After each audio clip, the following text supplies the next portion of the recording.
Boa tarde, pessoal. Eu e o Ramo trocamos um pouquinho agora, ele foi para a sala 1 e eu vim para a sala 2, que fazia mais sentido aqui, ele é mais da área, né? Na sala 1 a gente está falando com o professor, a gente está tendo o professor Roberto sobre eletrônica de potência e eu vim aqui para a sala 2, que é sobre a integração, né, dos sistemas fotovoltaicos a edificações, que é mais a minha área.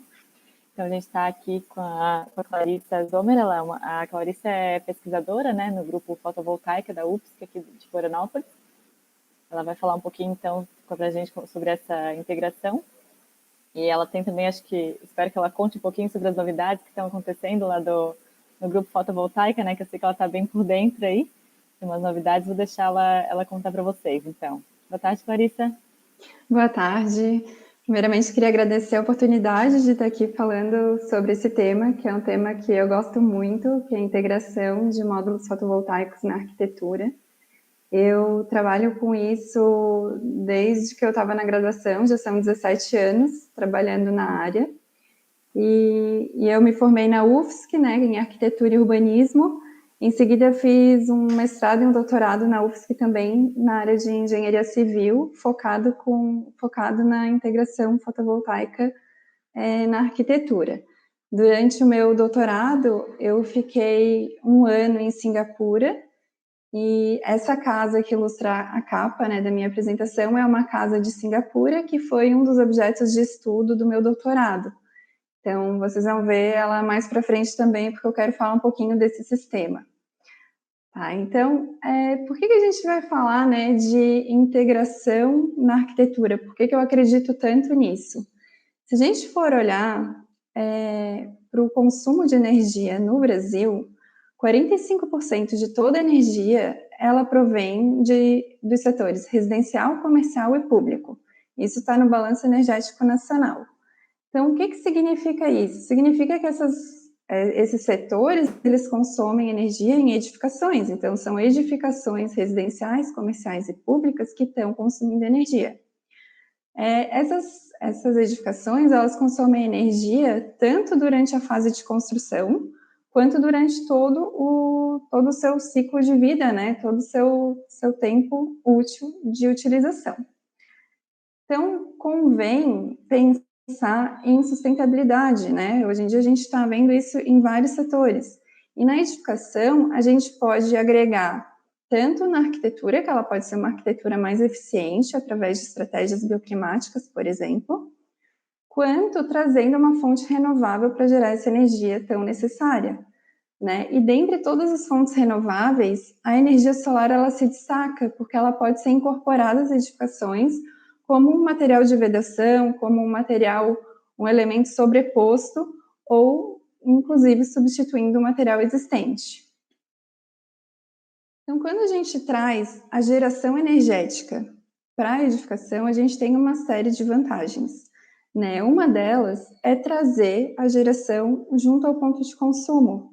O que significa isso? Significa que a gente consegue gerar energia aonde eu estou necessitando da energia. E isso alivia muito a sobrecarga, por exemplo, da concessionária, que precisa transmitir energia de grandes centrais geradoras até todas as residências, né? Então, à medida que a gente consegue fazer uma geração distribuída, a gente diminui essa sobrecarga da rede.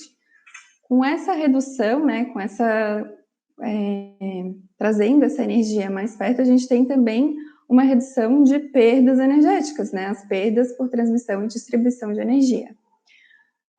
Além disso, dependendo do tipo de edificação, a gente tem uma característica bem interessante de coincidência entre geração energética e consumo energético. Por exemplo, esse gráfico que eu trouxe aqui para vocês.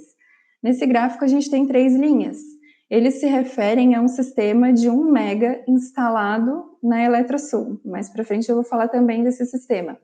Então, foi um sistema de uma grande edificação aqui em Florianópolis, que tem 1 mega, então a gente pode ver, na linha vermelha é a nossa demanda, é a nossa curva de carga, né? Quanto que a Eletrosul consome sem um gerador fotovoltaico. Na linha laranja, a gente tem a geração em 1 dia de céu limpo. A gente está vendo aqui que é um dia bem típico de céu claro, né? Não teve nenhuma variação por nuvens. e a gente tem um pico de geração aqui ao redor do meio-dia. E essa nova linha verde é a nossa curva resultante, né? Como é que fica num dia a curva resultante da Eletrosul tendo 1 mega instalado? Então, a gente vê uma grande redução, isso é um grande potencial. Então, né, outras vantagens, né, do gerador fotovoltaico incorporado às edificações é que ele é um gerador silencioso e não poluente. Ele vem de uma fonte renovável e abundante no Brasil. Promove a geração distribuída e integrada à edificação, ou seja, como eu falei, junto ao ponto de consumo, minimizando perdas. E os sistemas, eles ainda podem ser autônomos ou interligados à rede. Então, quando a gente tem sistemas autônomos, a gente precisa de um banco de baterias. Os interligados à rede, eles usam a rede como um banco de baterias virtual, né? Então, aqui a gente tem um funcionamento muito simples, né, onde o Sol incide nas placas solares e gera energia em corrente contínua. Como a gente vai usar essa energia em corrente alternada, a gente precisa que essa energia passe por um inversor. Então, passando por um inversor, essa energia ela pode ser, então, automaticamente consumida, né, na nossa edificação. Caso a gente esteja gerando energia mais do que necessária, essa energia, então, é redirecionada, né, para a rede, e ela passa por um medidor bidirecional que contabiliza essa energia injetada. E graças à resolução normativa 482 e depois, né, sua atualização 687 da ANEEL, a gente pode pegar de volta esse crédito, né? Então, a gente armazena literalmente a nossa energia na rede e utiliza no momento que for necessário. Então, diante disso, né, e de todas as atualizações de mercado que estão acontecendo, os módulos fotovoltaicos, eles estão cada vez mais interessantes, né, para a integração na arquitetura. Então, cada vez, cada feira, cada exposição, a gente vê novos modelos de módulos, né, coloridos, com bastante translúcidos, né, deixando passar um pouco de luz, ou com as células um pouco afastadas, né, vidro, célula, vidro, o que facilita, né, a incorporação na arquitetura. Então, eles estão vindo com muito apelo estético. Então, eles podem agora ser substituídos, né, aliás, os vidros normais podem ser substituídos por módulos, e dessa forma a gente consegue fazer um controle da luz do dia, né, e da temperatura interna, através de uma tecnologia que está gerando energia e ainda melhora a eficiência energética da edificação. Mas para isso, né, a gente precisa conhecer essa tecnologia. Essa tecnologia a gente não pode simplesmente achar que ela é mágica, que vai funcionar de qualquer jeito. E o que a gente vê é que tem muita boa intenção aí, a gente vê muitos sistemas querendo gerar o máximo, sem ter domínio de alguns fatores que poderiam, por exemplo, privilegiar uma integração arquitetônica e manter um compromisso, né, de desempenho energético. Então, por exemplo, esse sistema fotovoltaico pequenininho ali, ele não está funcionando, né? Ele está sendo totalmente bloqueado. Então, não adiantou levar uma energia solar sem ter explicado o funcionamento da tecnologia. Então, para começar a falar desse compromisso entre desempenho e arquitetura, eu trouxe aqui alguns fatores que vão influenciar diretamente a geração fotovoltaica. Então, o primeiro deles é a irradiação solar. A irradiação solar a gente não tem muito controle. Por quê? Porque a irradiação solar ela está relacionada com a nossa posição geográfica. Então, por exemplo, em Florianópolis, a gente tem ali uma variação de 1.700 ou 1.640 a 1.700 watt-hora por metro quadrado por ano. Né? Então, esse é a gama, né, a nossa possibilidade de aproveitamento de radiação aqui em Florianópolis. Já numa outra cidade do Brasil, mais ao norte, por exemplo, a gente tem uma possibilidade de aproveitamento maior de radiação solar. Então, esse é um dos fatores que influenciam a geração fotovoltaica e que a gente não tem controle nenhum, né? Que é a posição, que é a localização geográfica. Depois dele, a gente tem uma série de fatores que os projetistas têm total domínio. A gente pode melhorar ou não o desempenho de um sistema se a gente souber como projetá-lo, né? Que é a posição dos módulos, a temperatura dos módulos, o sombreamento, o estado de limpeza e a tecnologia. Então, começando pela posição dos módulos, que eu acho que é um dos mais importantes. A posição dos módulos, muita gente sabe, né, uma regrinha simples, que é quando o módulo está integrado, quando ele está instalado a 27 graus, eu estou falando aqui para Florianópolis, tá? Mas quando ele está instalado uma inclinação igual à latitude local e olhando para o norte, no caso da gente que mora no hemisfério sul, a gente vai ter o máximo de aproveitamento anual que uma posição pode nos oferecer. Então, como que a gente pode ver isso nesses gráficos? Aqui do lado, a gente tem um gráfico para o Equador e outro para Florianópolis. Eu vou falar primeiro de Florianópolis. 27 graus é a latitude de Florianópolis. Esse gráfico está mostrando o seguinte, aqui embaixo a gente tem o desvio azimutal. Desvio azimutal é quanto que o nosso sistema se desvia do norte. Então, o zero é nenhum desvio do norte, né? E à medida que ele vem para a esquerda ou para a direita, ele está se afastando. Então, a 0 graus seria exatamente para o norte, e com uma inclinação, que é o que eu tenho aqui ao lado, de 27 graus, eu caio ali dentro de uma bolinha de 100%. Então, isso aqui é o meu ideal para a cidade de Florianópolis. Mas na hora que a gente começa a passear, tanto para a esquerda quanto para a direita, ou mesmo nas inclinações, diminuindo ou aumentando, a gente vai ver que a gente ainda está dentro dessa bolinha vermelha, né? E dentro da bolinha vermelha, eu estou aqui dentro dos 98% do máximo de radiação para Florianópolis. Então, quando a gente começa a ver, dentro do 95%, eu posso ter módulos bem desviados do norte, né, quase chegando a leste e a oeste, e eu também posso ter módulos a 5 graus ou a 40 graus. Eu ainda vou estar dentro de 95% do máximo de radiação incidente em Florianópolis. Então, é sobre isso que eu vou falar em relação ao compromisso que eu vou ter entre um desempenho energético e a arquitetura.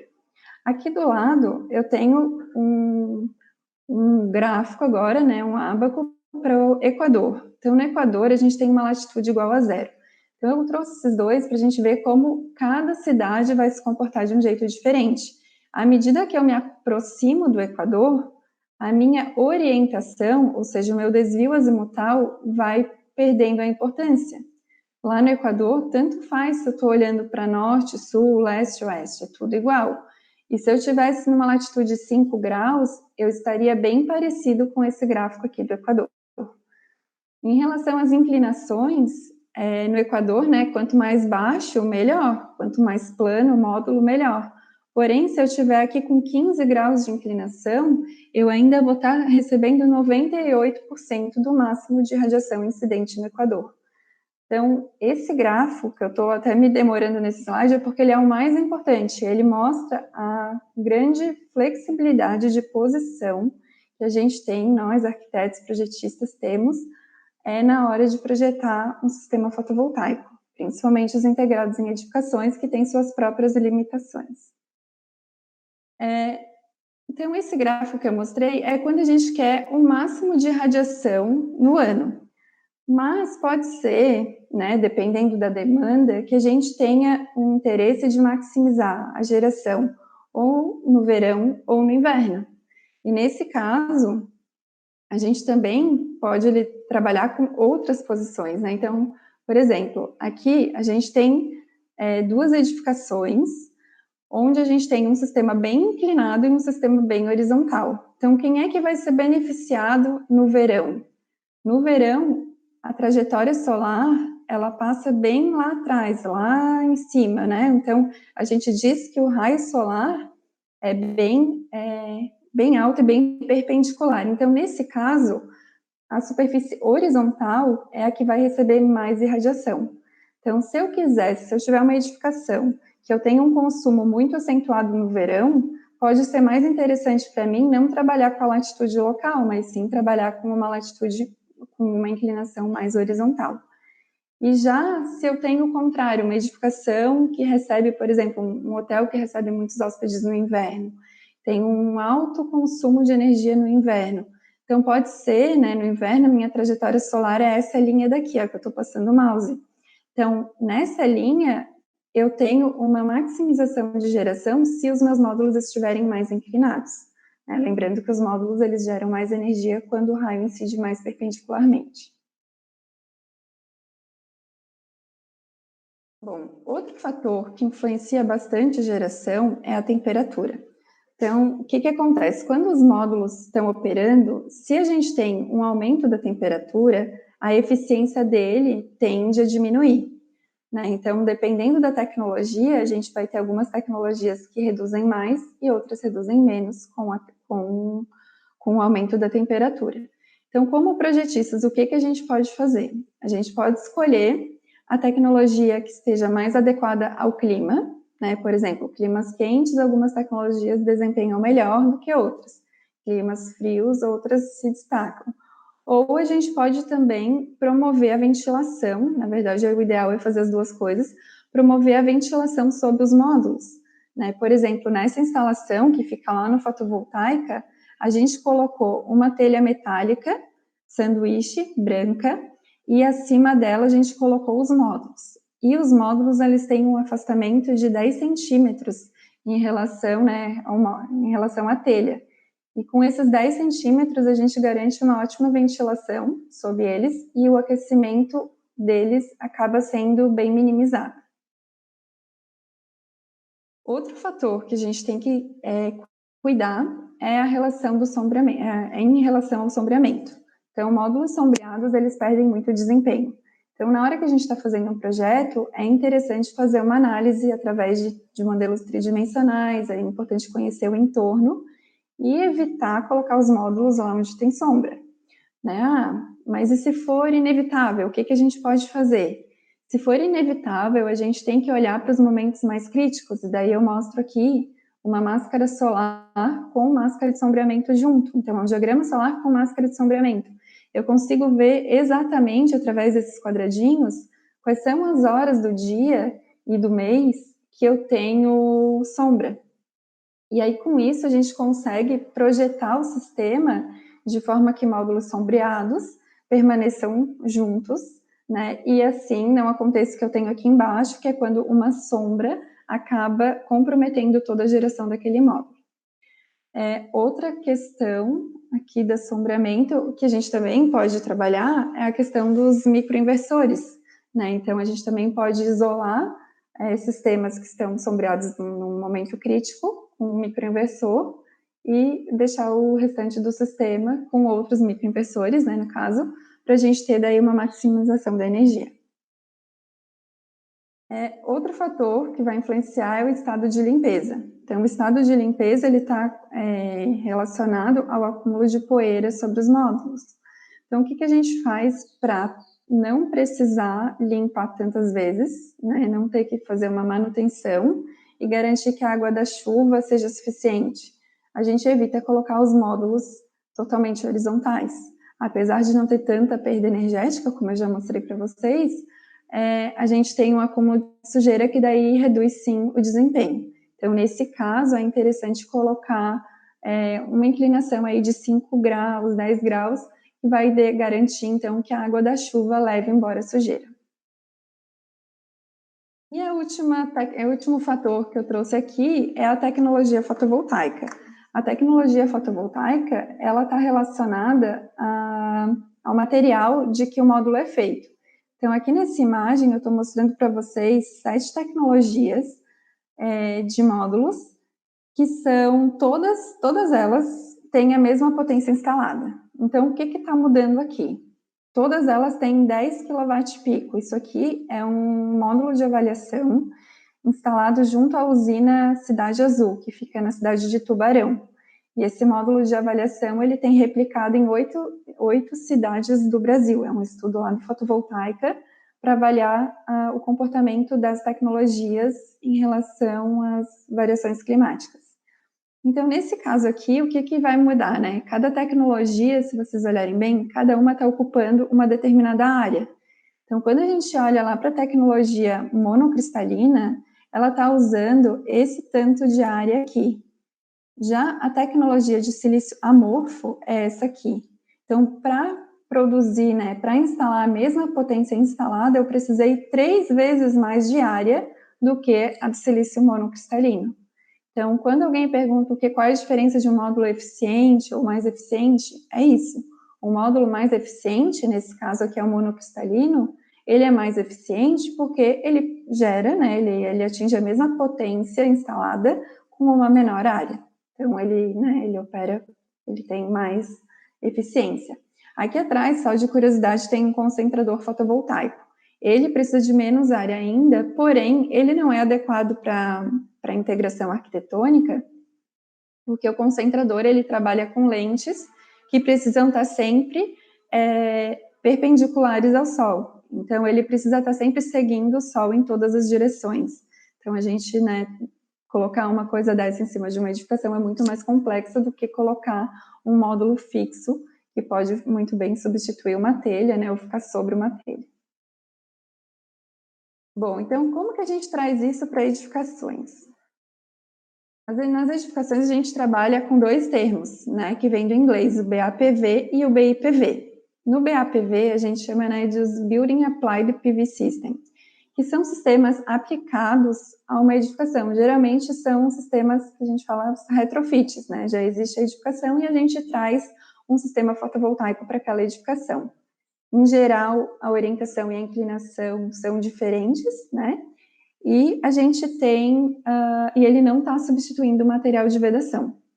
Já um BIPV, ele tem a mesma orientação e inclinação da edificação, e ele pode substituir o material de vedação. E ele pode ser aplicado como coberturas, fachadas, brises e pérgolas. Então, vou mostrar para vocês alguns exemplos, né? Então, primeiro aqui, exemplos de BAPV. Então, os BAPVs mais típicos são esses feitos em coberturas planas. Então, nesse tipo de instalação, a gente tem uma laje disponível e aí são feitas várias fileiras de módulos, geralmente com a inclinação ideal, para maximizar a geração. Vocês podem notar que aqui, nas fotos, inclusive, que a gente vê desse tipo de sistema, são fotos bem focadas no sistema, porque esse sistema não tem relação com a arquitetura, ele não está integrado, ele não está compondo a arquitetura, ele foi sobreposto à edificação. Aqui a gente tem outros tipos de sistemas que também são BAPV, foram colocados depois que a edificação estava pronta. Então, o que a gente pode observar aqui? A gente pode ver um grande esforço, né, do projetista em otimizar a sua geração. Então, todos esses sistemas, eles estão com inclinações muito diferentes do seu telhado. Existem estruturas metálicas, inclusive complexas, né, para a gente conseguir chegar nessas inclinações e orientações que o projetista desejou. E se a gente voltar, ou mesmo analisar o ábaco, né, de quanto percentual ele ganhou fazendo isso, provavelmente não passou de 5%. Muitos ali, eu diria, inclusive, 2%, 3% a mais de energia no ano, só por ter feito isso, né? Então, pensando bem, isso faz sentido, né? Então, isso não faz sentido. A gente consegue fazer um sistema mais bonito, né, mais bem integrado na edificação, respeitando o telhado existente, porque o impacto visual que esses sistemas acabam causando acabam sendo até desestimulantes, né, para a maior difusão da tecnologia fotovoltaica. Então, eu vou mostrar para vocês agora quais seriam a solução, né? Então, a gente poderia trabalhar com BIPV, que são muitas possibilidades. Então, dentro dos BIPVs, a gente tem telhados inclinados, que podem tanto ser um telhado inteiro fotovoltaico, quanto só uma parte do telhado. A gente pode trabalhar com sheds, né, que já são telhados assim, que já tem uma inclinação, olhando para o norte, justamente porque os sheds, eles têm uma abertura para iluminação, que é voltada para o sul, então ele já tem essa característica. A gente pode trabalhar em telhados curvos, mesmo com módulos rígidos, a gente consegue integrar módulos curvos. A gente pode integrar módulos em átrios e claraboias. Se o módulo utilizado não for transparente, a gente consegue, ou semi-transparente, a gente consegue, através do afastamento ou intercalando módulo e vidro, conseguir um efeito, né, de transmitância aqui de luz. A gente também pode trabalhar com os módulos como brises e também como elementos de fachada, tanto no lugar do vidro, substituindo vidro, quanto colocando em parede cega ou colando, né, integrando eles nas partes opacas da fachada. Então, eu trouxe alguns exemplos para a gente dar uma olhada de projetos onde o módulo ele foi essencial para a estética da edificação. Ele não foi colocado depois, ele faz parte do conceito, né, da própria edificação, da própria arquitetura. Então, aqui a gente tem uma tecnologia com módulos semi-transparentes e coloridos, né, que dá um efeito bem interessante. Aqui a gente tem uma integração, 3, né, integrações com módulos, onde a gente tem o espaçamento entre as células transmitindo, né, essa iluminação por causa do afastamento. Então, não é um módulo inteiro opaco, a gente tem as células com afastamentos que são variáveis. E aqui do lado a gente tem uma integração que é com vidro e módulo só no meio. Aqui são 2 exemplos onde a gente tem formas irregulares, e aqui eu destaco bastante isso porque o que acontece? Os módulos, eles têm tamanhos fixos, eles são retangulares, tem alguma variação no formato do retângulo, mas geralmente eles são retangulares. Mas aqui nesses 2 sistemas, eles foram integrados em coberturas que tem, aqui ela tem um lado curvo, né? Esse aqui é um prédio lá em Singapura, e esse aqui, ele tem várias pontas. Então, o que foi feito nesses 2 projetos? Para o sistema não ficar cheio de dente, foram feitos algum material semelhante, né? Foi utilizado algum material semelhante que não é um módulo fotovoltaico, apenas para compor a estética da edificação. E isso eu acho bem interessante, porque valorizou muito, né, a integração e não prejudicou em nada a geração energética. Aqui são outros exemplos também cada vez mais atuais, que são os estacionamentos fotovoltaicos. Então, com a quantidade de carros elétricos surgindo, aumentando, os preços reduzindo, isso vai ser cada vez mais comum, né? Então, aqui são alguns exemplos de casas com seu próprio telhado solar, e também exemplos aqui de shoppings, né, ou grandes áreas que têm grandes áreas de estacionamento disponíveis, iriam cobrir de qualquer forma seus carros, né, então cobrir com módulo é uma ótima forma de estar, né, contribuindo aí com a geração energética de uma fonte limpa. E aqui é uma casa, que é inclusive a que está lá na capa da apresentação, né, é uma casa curva, que foi projetada sem os módulos, ela não foi concebida com módulos na cobertura. O projeto, o interesse em colocar sistema fotovoltaico veio depois dela pronta. E num primeiro momento, essa casa ela fica em Singapura, onde a latitude é 1 grau. Então, por ser curva, o que aconteceu? No primeiro momento, o sistema ele vinha só nessa parte mais alta aqui, da cobertura, não existia módulos aqui na parte da frente, porque essa parte aqui é muito inclinada para a latitude de Singapura e não seria interessante, né, em termos energéticos.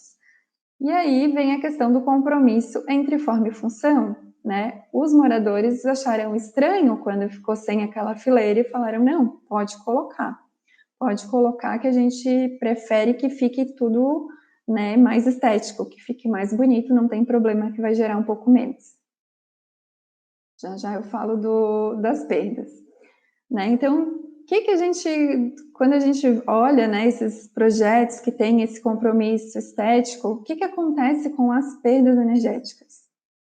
Então, para ilustrar bem isso, eu começa mostrando essa comparação de um sistema curvo instalado lá na frente da Eletrosul, onde a gente usou módulos de silício amorfo flexíveis. Hoje em dia não existe mais esse módulo, né, para comprar, mas eram módulos que a gente já tinha utilizado num outro sistema também lá na UFSC, também não, né, lá na UFSC, que é muito próximo, um sistema do outro.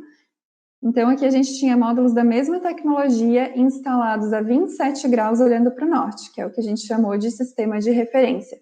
E aí a gente fez essa instalação curva, onde a gente tem uma parte do módulo, uma parte do sistema olhando para sudeste, outra parte para noroeste e uma parte ainda olhando para os dois lados.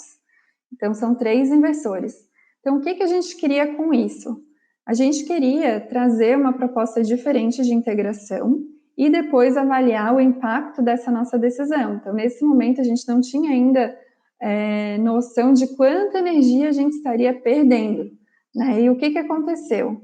A gente comparou o sistema de referência como sendo o 100%, então o máximo que eu poderia gerar para Florianópolis, estando a 27 graus para o norte, seria o 100%.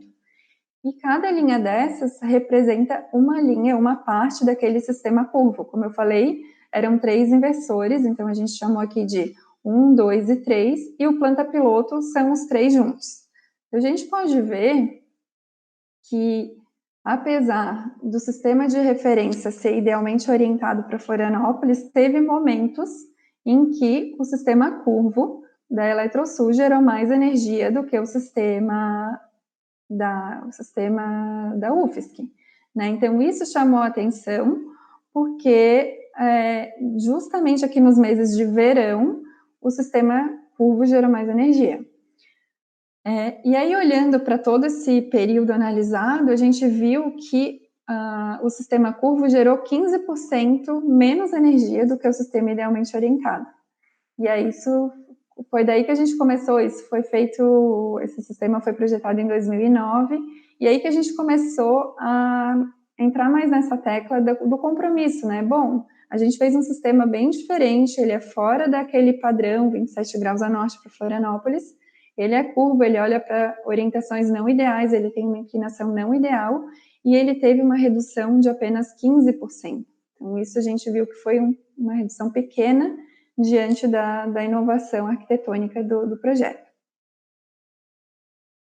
E por que aconteceu isso, né? Olhando para o ábaco, olhem aonde que cai, né, as minhas posições. Ele não era tão mal orientado assim, né? O 100% estaria aqui, ele estava aqui, ó, na faixa do 98% e 97% do máximo para a cidade de Florianópolis.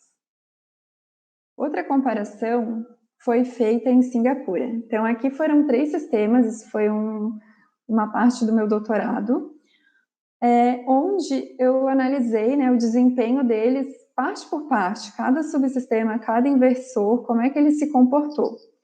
Então, eu vou focar mais aqui no sistema curvo mesmo, tá? Então, nesse sistema curvo, ele é dividido dessa forma. Então, essas partes coloridas aqui mostram cada inversor, né, em que parte quais módulos estão ligados a cada inversor. E aí, aquele sistema aqui de baixo, ele é esse sistema amarelinho aqui de baixo, assim, ele está isolado realmente de todo o restante. Aqui do lado, só para mostrar, né, é um edifício bem alto lá no centro de negócios, né, de Singapura.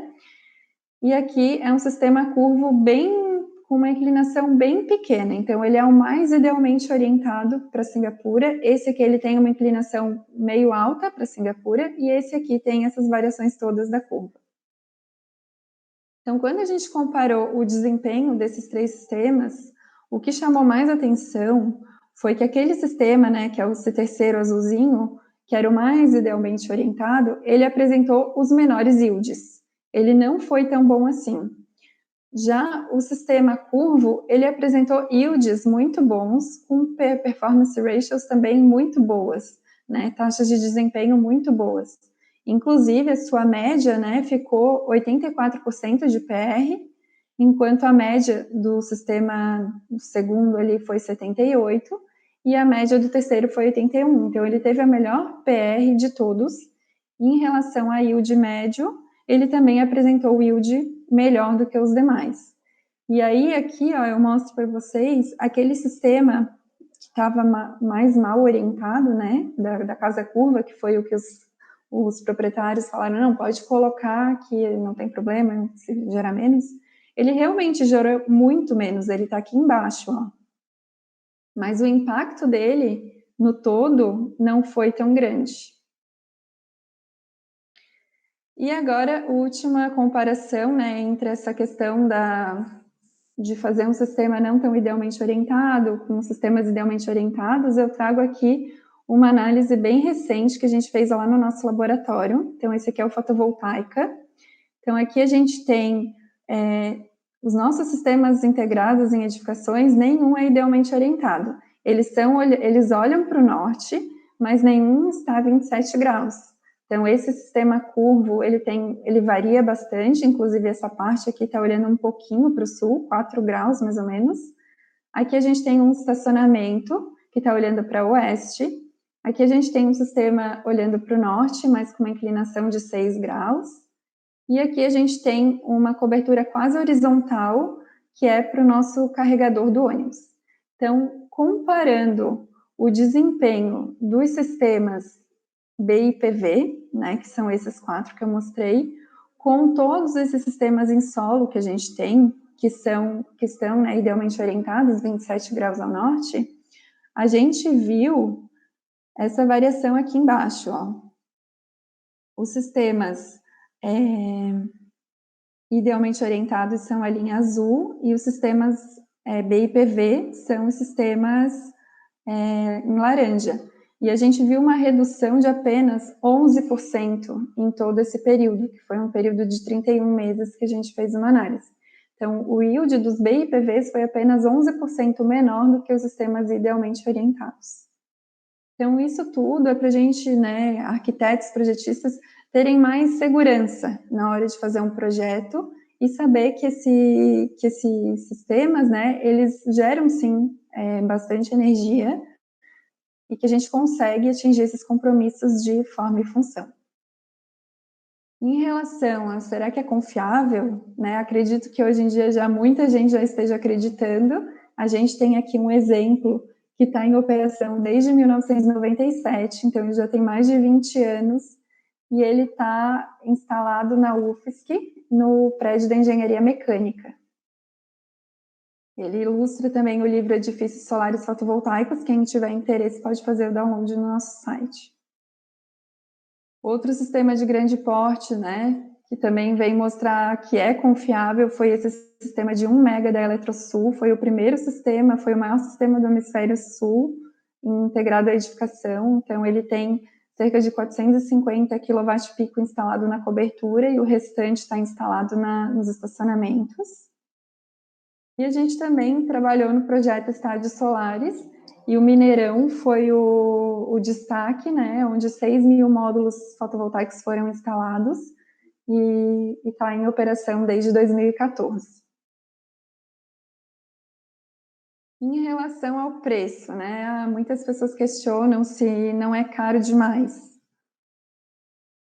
O que a gente vem vendo é que a cada ano os preços estão mais atrativos e estão, inclusive, ficando melhores do que outras fontes, né? Então, tipo, tá ficando competitivo em relação até a outras fontes. Em relação à composição do custo, os módulos fotovoltaicos hoje representam 40% do total do custo. E essa redução do módulo, que antigamente já representou 60% do total de um sistema fotovoltaico, também é bem positivo para a questão do projeto arquitetônico, para a questão da otimização, né? A gente, com essa redução, a gente vai podendo ser mais flexíveis em relação ao posicionamento deles. E em relação à evolução em si do preço de um sistema, a gente tem aqui nesse estudo, esse estudo até para quem não conhece, ele é bem interessante, todo ano o Instituto Ideal lança, né, o Mercado Brasileiro de Geração Distribuída Fotovoltaica, então esse é do ano passado. E a gente tem aqui a variação do preço médio variando em relação à potência instalada. E aqui do lado a gente tem os anos. Então, em 2013, 2014, a gente tinha as linhas mais altas. E agora, em 2018, a gente está com a linha muito mais baixa, né? E à medida que a gente aumenta a nossa potência instalada no sistema, a gente também ganha uma redução, né? Na verdade, tem mais desconto quanto maior a nossa potência do sistema. Bom, e agora eu queria apresentar para vocês um pouco sobre o Fotovoltaica UFSC, né? O nosso nome grande é Centro de Pesquisa e Capacitação em Energia Solar da Universidade Federal de Santa Catarina, e muitas vezes a gente só se apresenta mesmo como Fotovoltaica UFSC. Então, ele foi resultado de muitas parcerias. Então, eu trouxe aqui 2 placas de parceiros, porque quando a gente inaugurou, era essa a nossa placa. Então, a gente teve muitas pessoas, muitos investidores, né? O CNPq, a PID ANEEL, o Ministério de Ciência e Tecnologia. Então, muita gente, né, acreditou e nos ajudou a construir a nossa sede.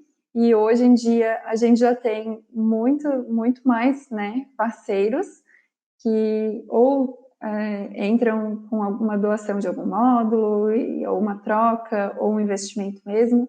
E com isso a gente tem crescido bastante nesses últimos tempos. Então a gente está aqui, a localização, né, do nosso laboratório é no Sapiens Park. Ele fica em Florianópolis, bem no norte da ilha. E aí o Sapiens Park, ele é um parque tecnológico, aqui é o acesso, e aqui está o nosso laboratório atual, né? Então hoje a gente tem 2 blocos, o bloco A, o bloco B, a gente tem aqui atrás um estacionamento solar, a gente tem um ônibus elétrico, e que é carregado aqui por um posto de recarga que também é solar, e toda a nossa energia, ela é suficiente para abastecer o nosso ônibus, então ele é 100% solar, e a gente ainda consegue exportar energia para a rede. Aqui a gente tem alguns sistemas em destaque, né? Então, um dos objetivos do projeto aqui foi que o nosso laboratório fosse mesmo uma vitrine. Então, a gente recebe muitos visitantes que querem conhecer um pouco da tecnologia, que querem ver formas de aplicação. Então, a gente tem módulos sobrepostos a uma edificação existente, a gente tem módulos aqui no estacionamento como o próprio material de vedação, a gente tem bastante sistemas em solo, e a gente tem, e com isso, né, a gente faz bastante palestras e recebe visitantes. Então, essa imagem aqui foi em 2017.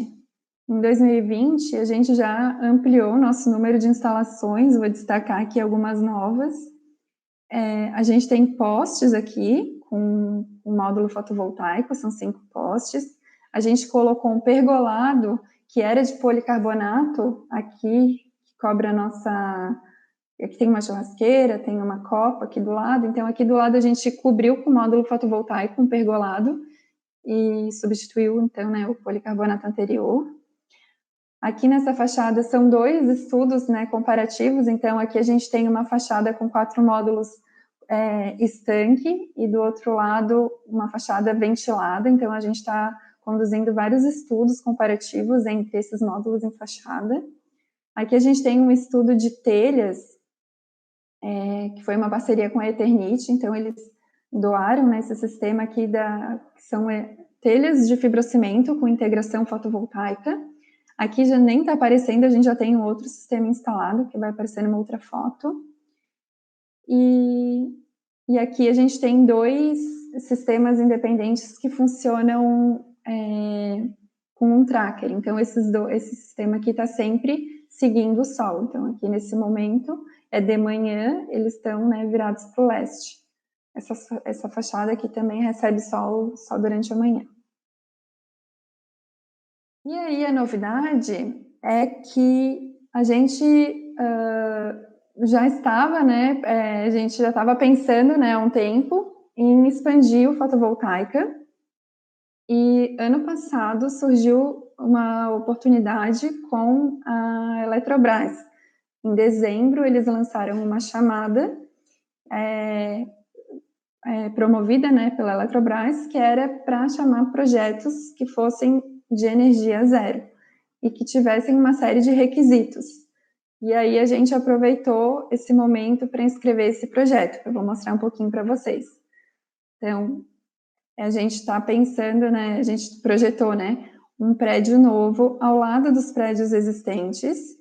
Esse prédio novo, o objetivo dele era cobrir e armazenar um grande banco de baterias, que a gente vai ser o nosso próximo estudo, que já está em andamento, e utilizar, né, módulos como material de vedação dessas coberturas. Então, essas duas coberturas, elas vão ser feitas apenas com módulos, diferente dos nossos sistemas anteriores, que a gente tinha uma cobertura metálica mais os módulos. Além disso, a gente está utilizando módulos também como brises aqui na lateral, e eu vou mostrar mais um pouquinho aqui. E é um ambiente que vai ser bem... ele vai ser bem multifuncional. A gente tem aqui uma grande área aberta, que vai ser possível fazer eventos abertos, a gente vai ter essa escadaria, né, uma arquibancada também, que vai propiciar esses eventos externos, e a gente também vai ter salas de pesquisas aqui dentro. Então, só explicando mais, né, então a UFSC, com essa proposta, foi uma das 4 beneficiadas pela chamada pública Procel Edifica, NZEB Brasil, promovida pela Eletrobras.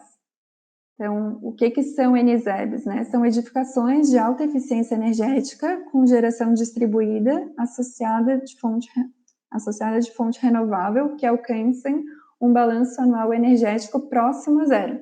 Então, eles queriam, né, que esse projeto fosse totalmente sustentável energeticamente, então que tivesse um balanço energético próximo a zero.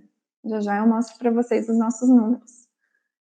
Então, no resultado final, a gente ficou em 3º lugar, né? Foi uma alegria bem grande, porque a gente já estava, assim, preparando o terreno, né? Então, veio em muito boa hora essa premiação. O nosso projeto, então, ele tem integração fotovoltaica tanto na cobertura, como eu falei, né, como o próprio material de vedação, quanto nas fachadas, como brises de proteção. Foram adotadas uma série de estratégias bioclimáticas, reaproveitamento de água de chuva, tratamento de água cinza, uso da cobertura. Isso aqui foi uma coisa que também ajudou muito, foi o uso dessa cobertura aqui de trás como sombreadora da nossa laje edificada. Então, com isso, a gente reduziu muito a carga térmica interna e reduziu muito nossa necessidade de ar-condicionado. Isso foi bem importante, o fato dessa cobertura sombrear a nossa edificação. Teremos, então, né, bastante geração, a gente tem 114 kW-pico instalado no total, e a energia é suficiente para, inclusive, exportar energia para a rede. Então, novamente, além do nosso sistema, da nossa situação atual, que a gente já exporta, esse novo prédio com essa nova carga também vai exportar energia para a rede. E como a gente é UFSC, essa energia ela é muito bem-vinda no campus da Trindade. Essa edificação, então, ela está prevista para começar já nos próximos meses e ela vai ficar aberta para visitação. Então, vocês podem agendar, a gente vai estar sempre recebendo visitas. E a gente, né, para esse edital, a gente fez também o planejamento dessa visitação, né, essa visita técnica, para conhecer todas as estratégias que a gente adotou. O terreno já está praticamente preparado, a gente já aterrou e já está aqui já está cercadinho, só esperando agora o início das aulas. Então, quando a gente fez a avaliação pelo método prescritivo, esse edifício, ele ficou uma edificação nível A, ISEB, então foi utilizada a nova metodologia para etiquetagem de edificações comerciais, e aqui tem alguns valores interessantes quando a gente compara essa edificação com uma edificação de referência. A edificação de referência, ela está aqui dentro do método mesmo, e aí a gente vê que a nossa edificação, ela tem 61% de redução de carga térmica de resfriamento, 71% de economia do sistema de condicionamento de ar, 52% de redução de potência instalada de iluminação pelo aproveitamento da luz natural e 37% de redução de consumo de energia primária.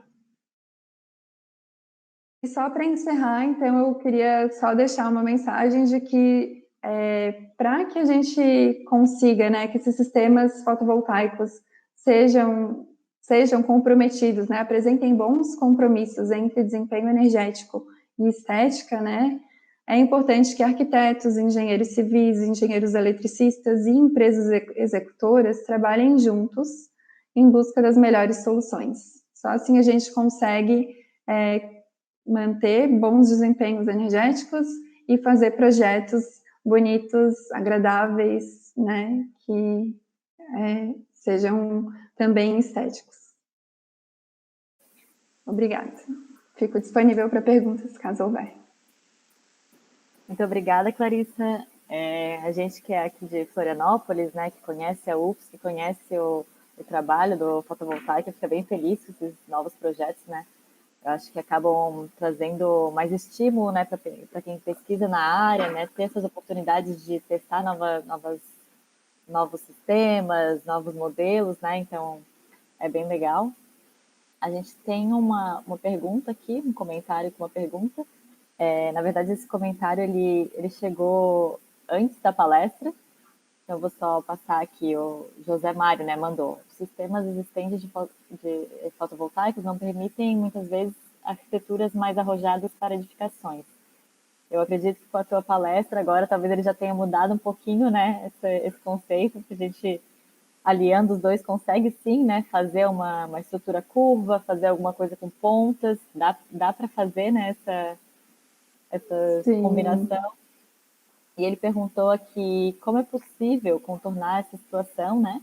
E que tecnologias no futuro poderão surgir para contornar essas situações, né? Mantendo a necessidade do sistema e a necessidade do cliente. Então, Clarissa, eu queria saber o que tu pensa, assim, nessa área de integração para o futuro, o que você espera para vir aí? O que eu gostaria era que os projetistas, os arquitetos, principalmente na hora que estão concebendo os projetos, já concebessem com módulos fotovoltaicos integrados, porque aí o projeto ele já é uma coisa só. Os módulos eles já são materiais construtivos, eles podem ser incorporados nesse momento. O problema maior é quando eles vêm depois, aí vem aquela questão, né, de meu projeto era assim, não gostei assim, não seria legal. Mas se o próprio arquiteto conseguir se envolver com a tecnologia, né, eu acho que é bom para todo mundo, porque a gente já viu que as perdas energéticas são pequenas. O cliente vai ficar mais satisfeito porque o seu projeto vai estar já vindo do escritório, né, já com energia solar bem pensada. Então, eu acho assim, os fabricantes, eles já estão trabalhando com módulos que sejam já mais atrativos para incorporação arquitetônica. Então, cabe mesmo os projetistas, os arquitetos. Até o Ronaldo, né, da AB Solar comentou hoje de manhã que hoje em dia só não tem um sistema fotovoltaico na sua casa, no seu comércio, quem não conhece, né, quem não tem esse conhecimento de quanto benefício pode trazer. Então, de repente, aí mais para frente já pode realmente começar a pensar nisso, né, dos arquitetos, engenheiros, quando estiverem projetando, já de repente plantar essa sementinha, né, no cliente. Sim. Ó, quem sabe a gente coloca um sistema fotovoltaico, reduz a conta de luz aí, né? De repente é realmente algo para se pensar no futuro, né? Sim. E um outro ponto também que eu achei, que eu anotei aqui, estava comentando sobre esses módulos que são colocados nos telhados que não acompanham, né, a inclinação do telhado, fica uma outra inclinação, outra direção, acho que passasse algumas fotos ali. A gente aqui da Fieta recebe muita solicitação de projeto, né? Esses tempos ainda veio uma que o integrador ele mandou uns vídeos para a gente do telhado e tal, e a gente estava vendo que o telhado que era para o norte, ele estava muito próximo de uma edificação, então com certeza pegaria muita sombra ali, né?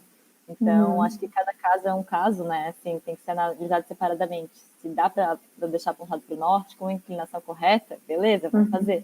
Mas, de repente, num caso assim, como foi que a gente fez aqui? A gente preferiu colocar os módulos, né, num outro telhado apontado mais para o leste, do que colocar para o norte e ter um sobramento gigante. Então, cada caso tem que ser Sim. analisado, né, separadamente, individualmente, e o projetista tem que ter essa noção, né, de que Uhum. não é simplesmente uma receita de bolo, né? Tem que ver tudo certinho ali, né, o que ficaria melhor para cada projeto. Exatamente, não é uma receita de bolo, não tem uma única forma.